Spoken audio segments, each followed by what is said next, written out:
on behalf of Lucy Spuill's family and our organization, I really want to welcome you to this memorial service for our dear friend, Lucy Spuill.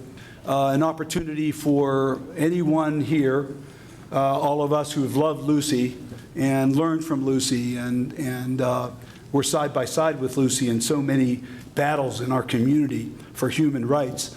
It'll be an opportunity for us to share some of those moments and some of those ideas. However you center yourselves, join me in prayer. Breath of the universe, for the gift of this new day and the opportunities we have already experienced and those yet to be, we give thanks. God, we claim and we know that you are a God of liberation. You are a God of freedom and a God of justice. And as that God, you call us so too to labor for what is just, to labor for what is equality, to labor for justice. And we gather today to remember and to celebrate your daughter, Lucy, who in her passion, her advocacy, her humor, her fight, and her fierceness labored for the rights for all of us to build a better world, a better society. And she matriculated in the Graduate School of Social Work in 1970. And that's when I had my intersection with Lucy Spuill.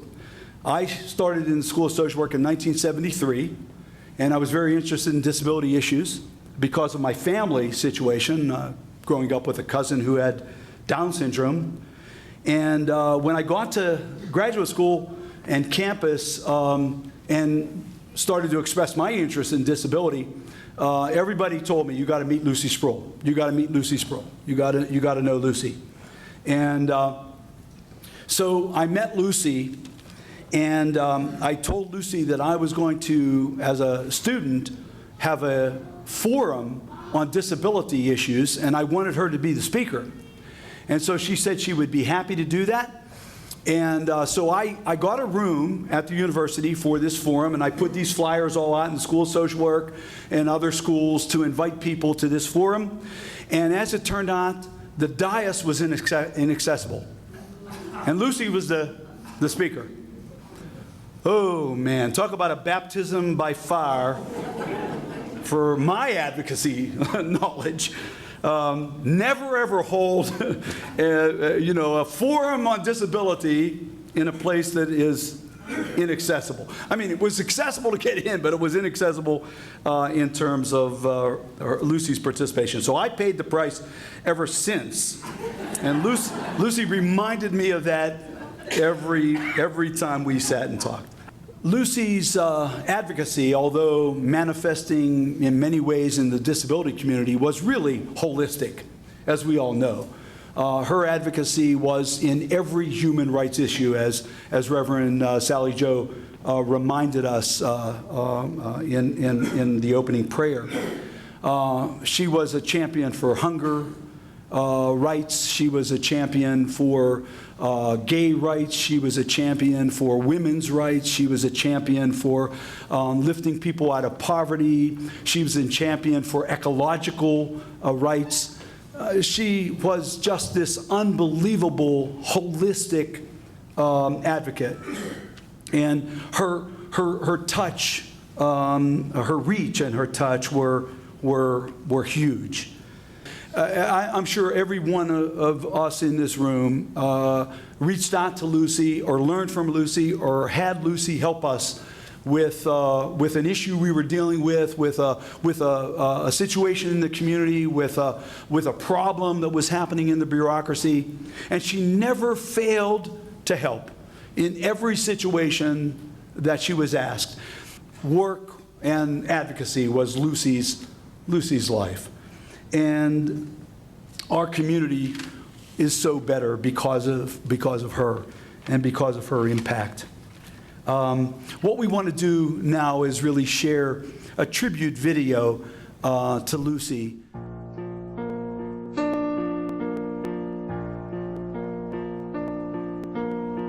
C'est pour toi, Dick. Bon voyage.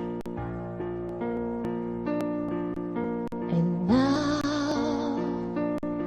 the end is near, and so I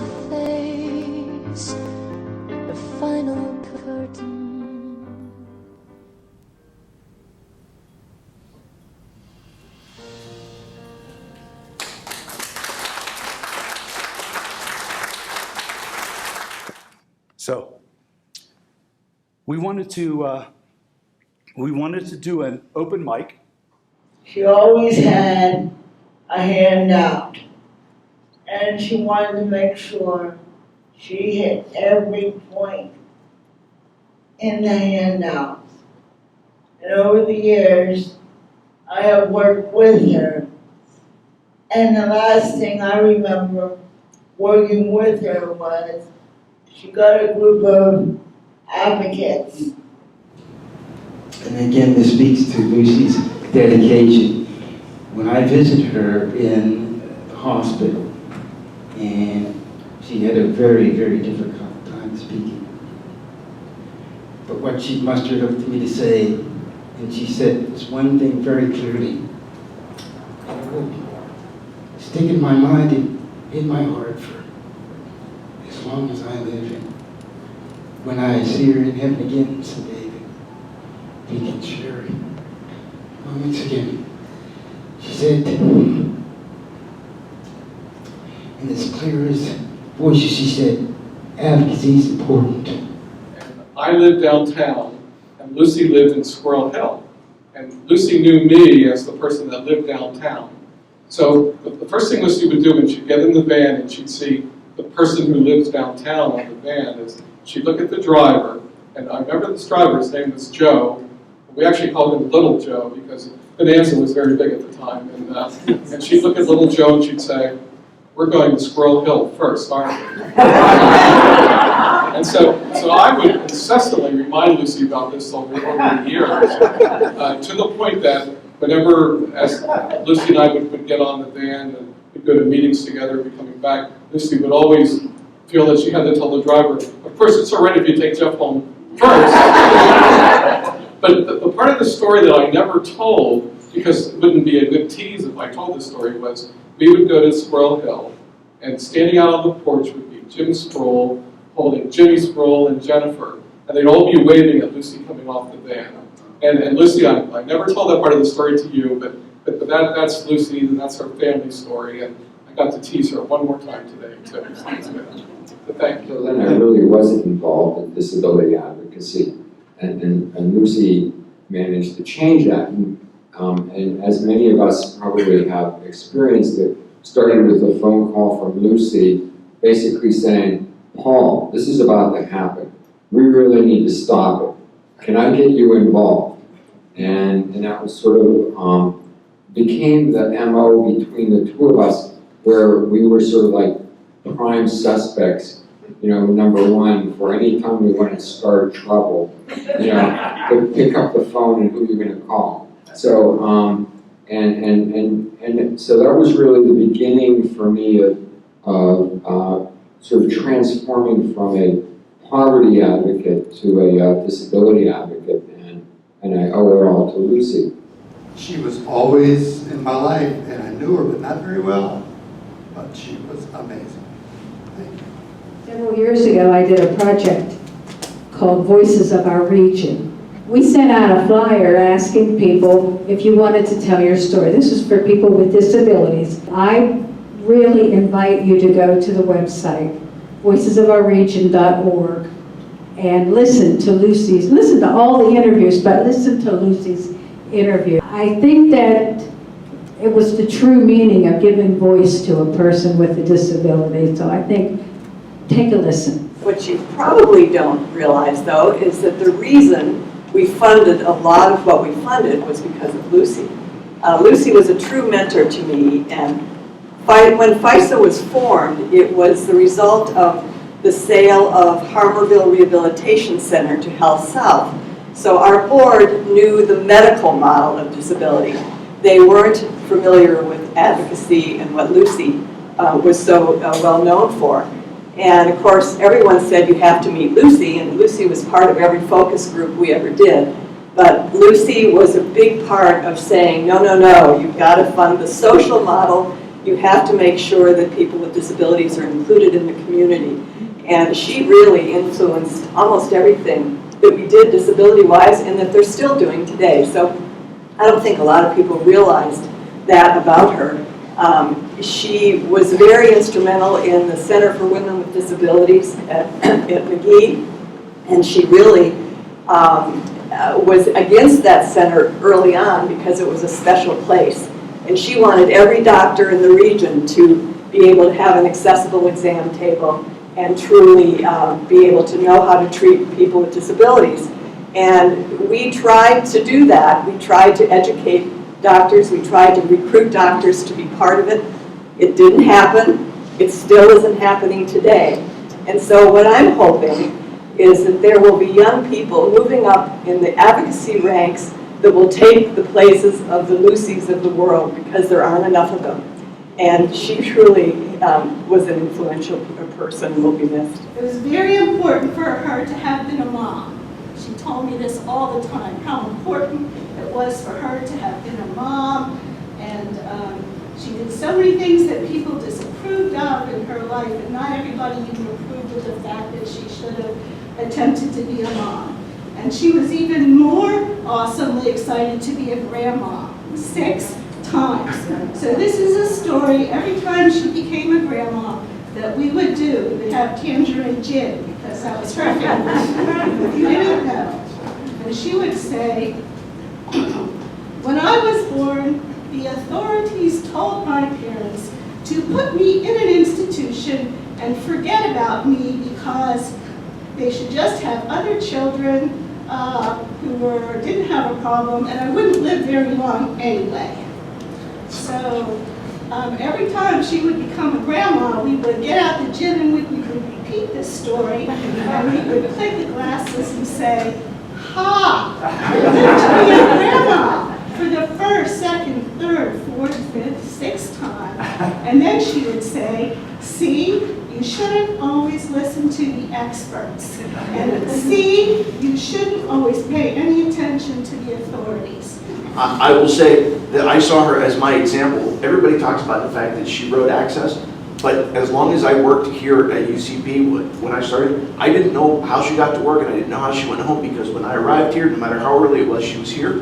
And when I went home, it didn't matter how late it was, she was here.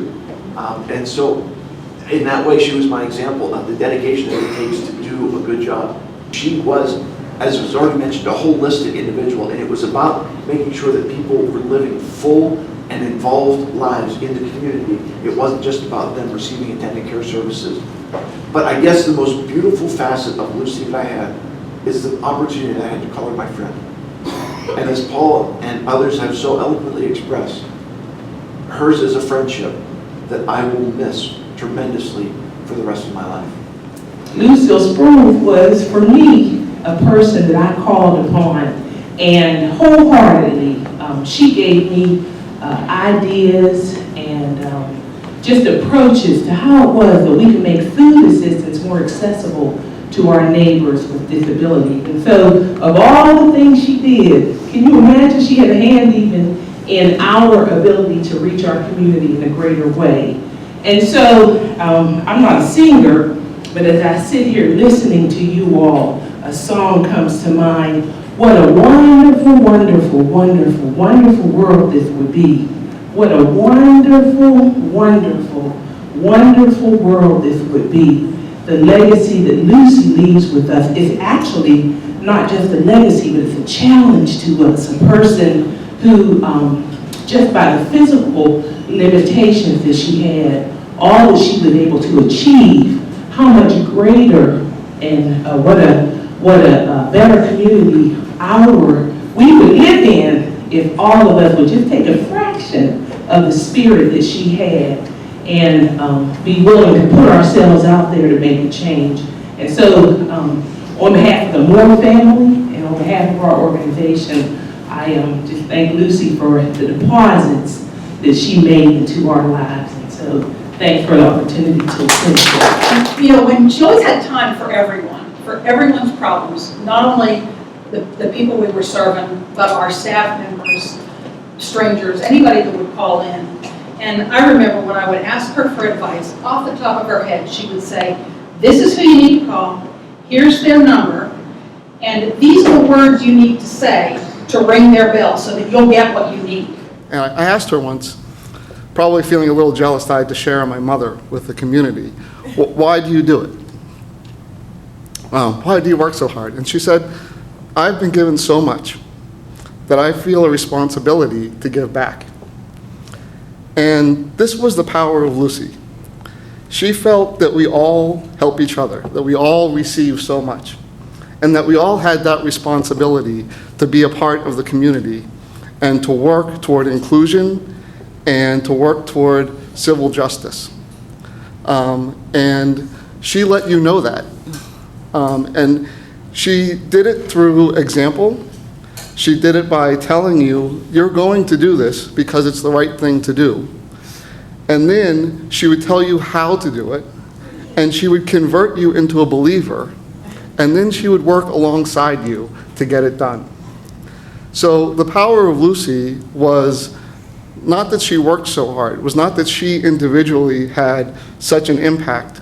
It was that she was able to recruit and build a community of advocates and to recruit people into that community as believers and to build this community where everybody, she did not pour a wheelchair ramp. She did not install a bus. She recruited the community that got these things done, and those are these people here in this room. So I would like to thank all of you for your stories. I would like to thank you, Al, and class for hosting this. And I would like to thank you for continuing to share your stories. I had the privilege of sharing my mother with this community, and through these stories, you share her with me, and I thank you for that.